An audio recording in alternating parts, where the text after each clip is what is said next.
रामकृष्ण हरी मंडळी, मी विद्या देशपांडे तुमचं स्वागत करते माझ्या अजून एका नवीन ब्लॉगमध्ये। चॅनलला सबस्क्राईब केलेलं नसेल तर चॅनलला लवकर सबस्क्राईब करा। व्हिडिओ आवडला असेल तर लाईक करा, शेअर करा आणि कमेंट करायला विसरू नका। तर हे चपातीचे तुकडे उन्हाळ्यात ठेवलेले आहेत कारण शिळ्या खूप चपात्या राहिलेल्या आहेत, मग त्या वाया जाऊ नये म्हणून इथे ठेवले आहेत समोर। आणि मग ह्याचे उद्या चपातीचे तुकडे करण्यात येतील। आणि आता तुळशीला पाणी घालून झालं, सूर्यनमस्कार केलेला आहे, जरा उशीर झालेला आहे। देवाला मी रोज माफी मागते की काही चुकलं असेल तर पहिलं मला माफ कर, दिवसाची सुरुवात छान केलेली आहे। चला तर मग आजच्या व्हिडिओला सुरुवात करूया। तर खरं सांगायचं म्हटलं तर 2017-18ला माझ्याकडे मोबाईल आला असेल, त्यानंतर मी व्हिडिओ काढायला सुरुवात केली आणि व्हिडिओ सहज जे सोशल मीडियाचा जो हा प्रवास आहे ना तिथून सुरू केला मी। टिकटॉकला तर माझे 1 मिलियन झाले होते लाईक्स आणि सबस्क्रायबर बी म्हणजे फॉलोवर्स पण ऑलमोस्ट 89 झाले होते, 89K झाले होते, 89,000 झाले होते। पण त्यानंतर टिकटॉक बंद पडलं आणि मग पुढचं सुरू झाला प्रवास। तर त्यानंतर इंस्टाग्रामवर यायला खूप दिवस लागले, म्हणजे जस्ट मी आता ह्या 2-3 वर्षात इंस्टाग्रामवर असेल ना तर टिकटॉक गेल्यावर बंदच होतं पूर्ण व्हिडिओ वगैरे बनवणं। तर हा जो प्रवास जो आहे ना त्याबद्दल सांगायचं म्हटलं ना तर सगळ्यांनीच मला ऑलमोस्ट सगळ्यांनी नावं ठेवलेलं आहे। बाकीच्यांची नावं घेण्यापेक्षा सासरच्यांलाच का म्हणायचं की त्यांनी मला नावं ठेवलं, सासरच्यांच्या सारखंच आई पण म्हणायची की म्हणजे माझ्या भाऊजाई माझ्यासोबत वगैरे व्हिडिओ काढायची।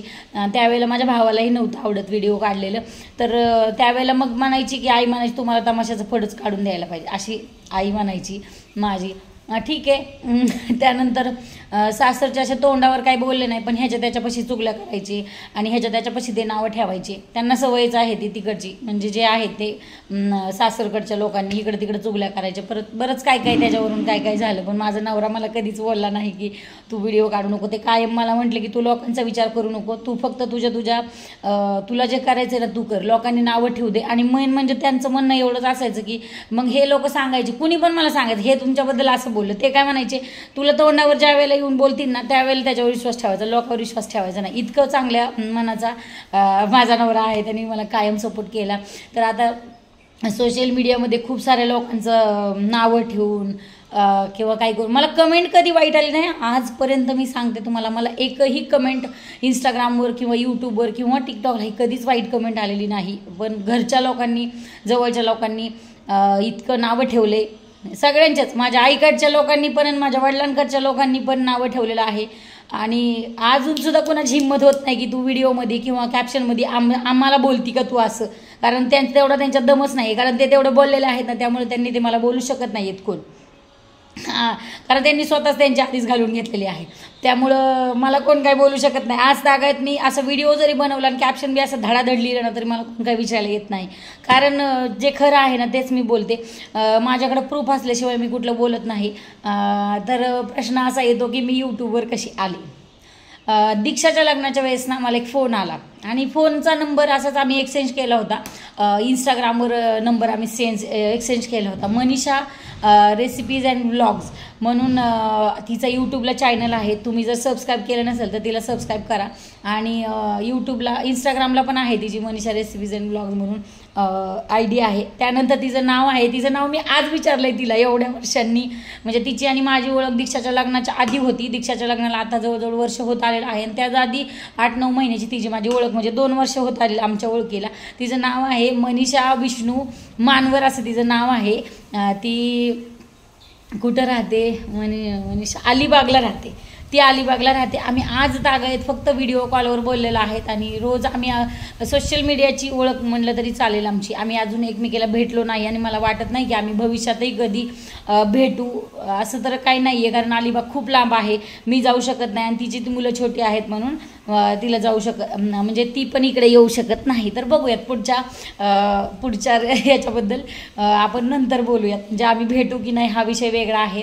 पण तिने मला एकदा सहज फोन केला दीक्षाच्या लग्नाच्या आधी, म्हटली विद्याताई तुला ह्याच्याबद्दल काही माहिती आहे का यूट्यूबबद्दल। तर मला त्यातलं काहीच माहिती नव्हतं आणि खऱ्यातनंच मला काहीच माहीत नव्हतं यूट्यूबबद्दल। हा पहिलं ऐकलं होतं की यूट्यूबला हे असं आहे काय आहे, पण ह्या गोष्टी खऱ्या वाटत नव्हत्या। मी यूट्यूब फक्त बघायचे रेसिपीज आणि ब्लॉग्स बघण्यासाठी बघायचे आणि त्यात पण मी रेसिपी फक्त बघायचे ते रेसिपीच्या छोट्या असायच्या ना, म्हणजे एखादी भाजी बनवायची, आईला फोन नाही लागला तर मग रेसिपी कोणती भाजी करण्यासाठी मी आईला फोन नाही लागला तरच रेसिपी, त्या बी अगदी 3-4 मिनिटाच्या रेसिपीज ब्लॉग बघायचे मी. ते बी मला आता आठवत नाही, मधुराज रेसिपीज वगैरेच बघत असेल मी. हां, मधुराज रेसिपीज बघत होते, बाकी तर मी काय बघत नव्हते यूट्यूबला, कधीच कुठलं काही बघितलं नाही मी. त्यावेळेला इतका मोबाईलचं वेडच नव्हतं मला. आणि मग नंतर तिने मला फोन केल्याच्या नंतर तिला मी सांगितलं मला ह्याच्याबद्दल काहीच माहीत नाही आहे, तू मला ह्याच्याबद्दल काही विचारू नकोस. मग तिने मला परत विचारलं नाही. त्यानंतर 3-4 महिन्यांनी तिने स्वतःच सर्च वगैरे केलं, मोबाईलवर सर्च केलं.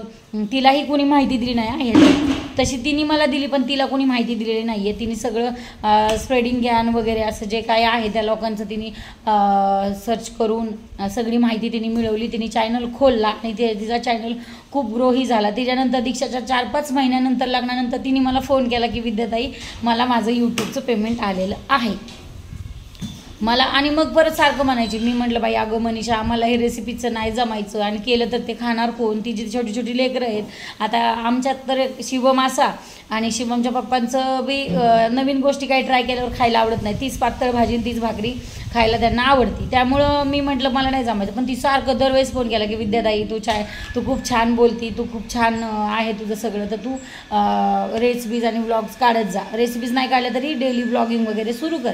मग तिचं ऐकून मला वाटतं दीक्षाच्या लग्नाच्या वेळेसच तिचं ऐकूनच दीक्षाच्या लग्नाच्या वेळेस का आधी बाहेर आठवणी राहाव्यात म्हणून मी ब्लॉगिंग सुरू केलं.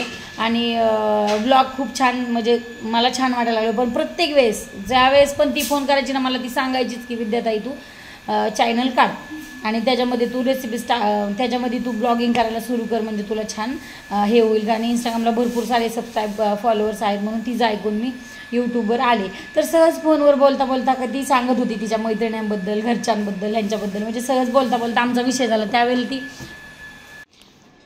आजीने मोटर लावली म्हणून मग मी आत आले की, आणि ते इलेक्शनचं पण सारखं येतं आहे त्यामुळं आवाज खूप डिस्टर्ब होते म्हणून मी आत आले. तर आमचा सहज बोलता बोलता विषय झाला की विद्याताई बाहेरचे लोक खूप कौतुक करतात, मैत्रिणी वगैरे. माझ्या काल मी गेले होते कार्यक्रमात तर त्यांनी खूप कौतुक केलं माझं की रेसिपीज वगैरे छान करते तू असं. आणि खरंच तिच्या रेसिपीज वगैरे छान असतात. मीही तिलाच बऱ्याचशा गोष्टी तिचे व्हिडिओ बघण्यापेक्षा तिला व्हिडिओ बघूनसुद्धा मी तिला परत फोन करते की कसं करायचं काय करायचं म्हणून. तर ती सांगत होती की घरचेच लोक म्हणजे जवळचेच लोक लाईक्स वगैरे करत नाहीत, सबस्क्राईब करत नाहीत आणि फक्त चौकशा करतात की पेमेंट आलं का, किती आलं का, कसं आलं का.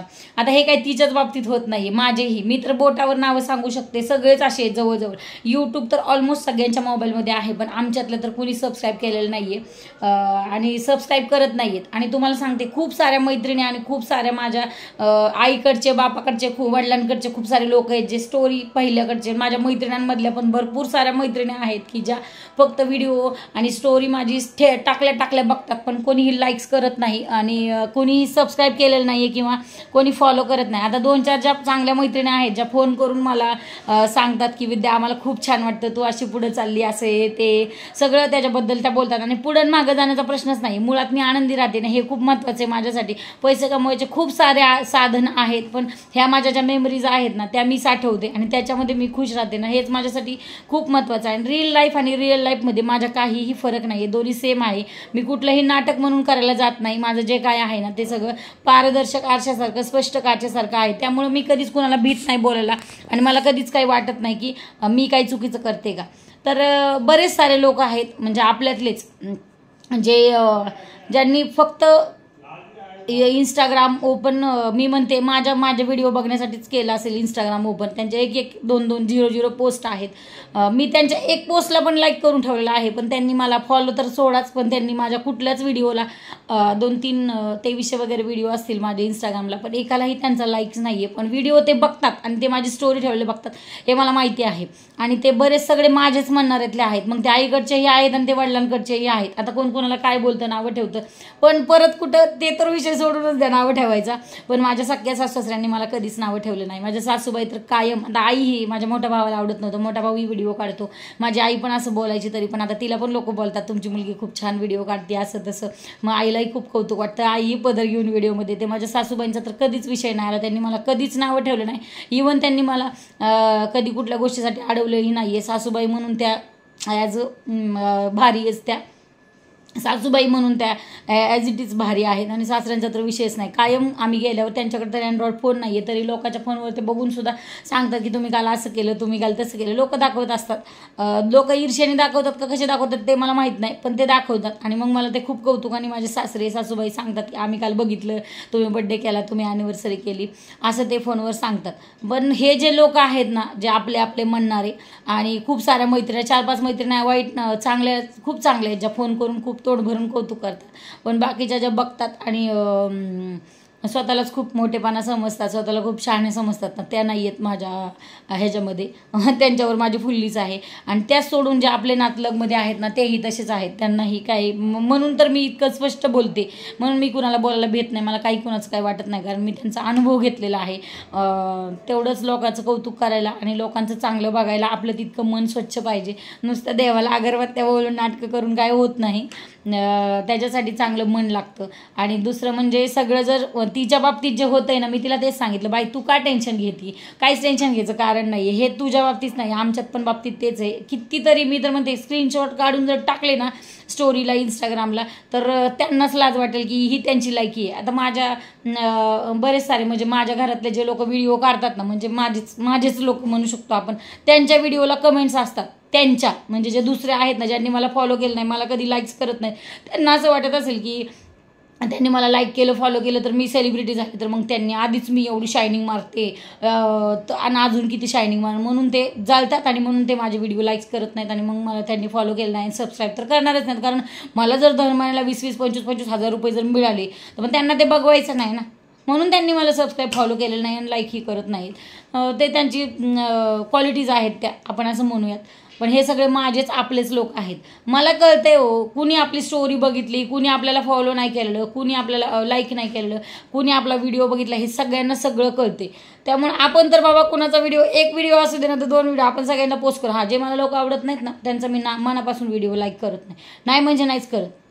माझं तसंच आहे. मला ते एकदा डोक्यात बसले ना, मला त्यांनी दुखवलेलं असेल ना, मग मी त्यांना लाईक करत नाही. आणि ज्यांना मुळात मला जे माझ्या आयुष्यात पाहिजेत ना, त्यांच्याशीच मी राग व्यक्त करते. जे माझ्या आयुष्यातून मी आता वगळून टाकले ना, त्यांना मी लाईक, जाणून बुजून लाईक करते, त्यांना कमेंट करणार, त्यांच्यावर खूप सारं प्रेम आहे असं दाखवणार, ही माझी स्ट्रॅटेजी. पण ज्यांना मला वाटतं की ती लोक माझ्या आयुष्यात पाहिजे, त्यांना मी लाईक नाही करणार, कारण त्यांच्या ज्या चुका आहेत ना त्यांची त्यांना कळल्या पाहिजे. पण ज्यांच्याशी मला काही देणं घेणं नाही ना, आपण त्यांना लाईक्स करायचं, त्यांच्यावर राग व्यक्त करायचा नाही, त्यांच्यावर काही बोलायचं नाही, त्यांना ते नकोच आहेत आपल्याला आपल्या आयुष्यात. आपण त्यांना सोडून दिले, म्हणून त्यांच्यावर जास्त विचार करायचा नाही, त्यांच्यावर वेळ वाया घालवायचा नाही आपण. तर माझं सगळं यूट्यूबवर येण्याचं जे श्रेय आहे ते सगळं मनीषाला जाईल. खूप छान, म्हणजे आमचा काहीही संबंध नाही, आम्ही भेटलेलो नाही आहे, तरी कायम माझ्याशी इतकं छान बोलती, इतकं छान समजून सांगती. माझ्यापेक्षा लहान आहे ती, पण तरीही अगदी बहिणीपेक्षा म्हटलं तरी चालेल. म्हणजे बहीणच असती, ती बहिणीची जागा कोण घेऊ शकत नाही. खूप लोक म्हणतात आईसारखी, बहिणीसारखी, पण ज्याच्या त्याच्या जागा आपल्या घेऊ शकतात. पण आहे एक चांगली स्त्री म्हणून ती मला छान सल्ला देते आणि छान, म्हणजे माझं चांगलं व्हावं असं तिला वाटतं. कायम मला प्रोत्साहित करते. कधी माझा व्हिडिओ नाही पडला की लगेच तिचा फोन असतो, का गं विद्याताई व्हिडिओ टाकला नाही, तू टाकत राहा, एक दिवशी नक्की यश मिळेल आणि नक्की तुला सबस्क्रायबर वाढण्यावर सुद्धा तिचं लक्ष असतं की तू सबस्क्रायबर का करत, सबस्क्राईब वाढले नाहीत, कसे वाढणार, हे तर करत जा, ते करत जा, असं ती मला सगळं सांगते. अगदी डिस्क्रिप्शनपासून ते सगळ्या गोष्टी ती मला सांगते. आणि टिकटॉकवर मात्र मी स्वतःच आले, इंस्टाग्रामवर मीच आले स्वतःच, पण मला यूट्यूबवर येण्यासाठी तीच कारणीभूत आहे. मला भविष्यात जरी मोठं यश छोटं जरी यश मिळालं तर त्याला त्यात तिचा तितकाच वाटा असेल, कारण मला प्रोत्साहित तिनेच केले. आता हे बाकीच्या गोष्टीला जर आमच्या घरातून विरोध होता की छोट्या गोष्टी आहेत ह्या बोलाव्या लागतात, मग कोणाला वाईट वाटेल, कोणाला काय वाटेल, मला काही फरक पडत नाही. मला वाईट वाटायचा तुम्ही विचार केला का, मग मी तुमचा कशाला विचार करू? तुमचा काय संबंध आहे तुमचं वाईट वाटायचं? मला काही देणं गेलं नाही आहे तुमचं. मला ज्यावेळेला तुमची गरज होती त्यावेळेला तुम्ही आला नाही आहेत. मग आता तुमच्या वाईट वाटण्याचा मला घंटा फरक पडत नाही. मुळात तुम्ही आहात कोण? तुमचं देणं घेणं तर सोशल मीडियावर एक लाईक व्हिडिओला करत नाही तुम्ही, आणि तुम्ही कुणाला लाईक करता हे पण सगळं दिसते. आणि तुम्ही कुणाला कमेंट्स करताय, माझेच आहेत त्यांना तुम्ही कमेंट करताय, आणि माझ्या व्हिडिओला तुमची कमेंट येत नाही. पण बाहेरचे खूप सपोर्ट करतात. घरच्या लोकांना खरंच म्हणजे पहिल्यासारखं काही राहिलेलं नाही आहे. बाहेरचे लोक मला खरंच खूप म्हणजे आपण स्वतः बघतोय ना, मला कधी पण आपल्या लोकांचं वाईट झालं ना मला खूप वाईट वाटतं. लोकांचंही वाईट झालं तर वाईट वाटतंच, पण लोकांची वृत्ती इतकी भंगार आहे ना, लोक लगेच लायकीवर येतात आणि तो पुढं गेला की लगेच त्याला नावं ठेवायचं. तो म्हणजे पुढं म्हणजे आयुष्यात थोडा पुढं गेला तरी त्यांना ते बघवत नाही. का बरं असं बघवत नसेल लोकांना, हा एक विषय आहे बरं का. आपल्याच लोकांना का बघवत नसेल चांगलं झालेलं. तर एवढंच सांगू शकते मी. यूट्यूबवर येण्याचं एकच श्रेय असू शकतं. खूप साऱ्या लोकांनी नावं ठेवलं, पण तरी मी आत्तापर्यंत तरी मागं सरले नाही. ह्या सगळ्याचं श्रेय माझ्या त्या मैत्रिणीला जातं आणि तितका सपोर्ट माझ्या नवऱ्याचा आहे. शिवम म्हणलाल तर शिवमचे खूप शिवमचे विचार वेगळे आहेत. शिवमला आवडत नाही. आता तो म्हणतो इंस्टाग्रामच्या व्हिडिओमध्ये मला घ्यायचं ना, यूट्यूबच्या व्हिडिओमध्ये मला घ्यायचं, आणि व्हिडिओ काढायला पण त्याला काढायला त्याला आवडत नाही. पण शिवमचे पप्पा मात्र कायम मला सपोर्ट करतात. बाहेर गेल्यावर ते व्हिडिओ पोस्ट करतील, व्हिडिओ काढू लागतील, शूट करतात. मला तितकंच घरातही तितकंच सपोर्ट करतात, व्हिडिओ काढतात. आणि कधी त्यांची इच्छा नसेल तर शिवमला सांगतात काढ रे तिचा व्हिडिओ म्हणून. म्हणजे इतकं चांगलं हे आहे. आणि बाकीचं अजून काय सांगायला पाहिजे. पण हे त्या सगळ्याच लोकांसाठी मी तर म्हणते आवर्जून तुम्ही जर कोणी व्हिडिओ बघितला तर ज्यांच्यासाठी हा व्हिडिओ आहे तुम्ही त्यांना शेअर करा सगळ्यांना, आणि त्यांना म्हणा जरा सुधरा की तुमच्या नाही तुम्ही फॉलो केलं तरी आत्तापर्यंत काय झालेलं नाही आहे, नाही तुम्ही सबस्क्राईब केलं तरी आत्तापर्यंत काय झालेलं नाही आहे, वाईट काय झालेलं नाही आहे. पण तुमची विचारसरणी आपल्याला कळती त्यातून, आणि तुमचे बरंच काय कळतं ह्यातून, भावना पोचतात माझ्यापर्यंत. त्यामुळं जरा सुधरा. आणि बघा लोकांचं चांगलं करण्याचं किंवा लोकांना चांगलं व्हावं असे भावना तुमची ठेवा, म्हणजे मग तुमचंही चांगलं होईल. बरोबर आहे की नाही. रामकृष्ण हरी मंडळी, तर इथेच आपला व्हिडिओ आपण संपूयात. हां, आणि तिच्या मुलाबद्दल बोलायचंच राहिलं. तिचा मुलगा लय गोड आहे, लाडू म्हणून मला खूप आवडतो. माझा शिवम तितकाच गोड होता लहानपणी, तेवढाच गोड तो आहे. तुम्ही नक्की तिच्या चॅनलला सबस्क्राईब करा आणि माझ्याही मेन चॅनलला सबस्क्राईब करा. तुम्ही काय बघा, आपले काही जवळचे नातलग नाही आहात किंवा जवळचे लोक नाही आहात. आता तो 3 अक्षरी शब्द मी घेऊ शकत नाही, तुम्ही ती पण नाही आहात. त्यामुळे तुम्ही मला सबस्क्राईब करू शकता, सपोर्ट करू शकता आणि फॉलोही करू शकता इंस्टाग्रामला. बरोबर आहे की नाही सांगा. माझं काही चुकत असेल तर तेही तुम्ही कमेंटमध्ये सांगू शकता. आणि तुमच्याही सोबत असं होते का हेही कमेंटमध्ये सांगू शकता. राम राम, जय संताजी.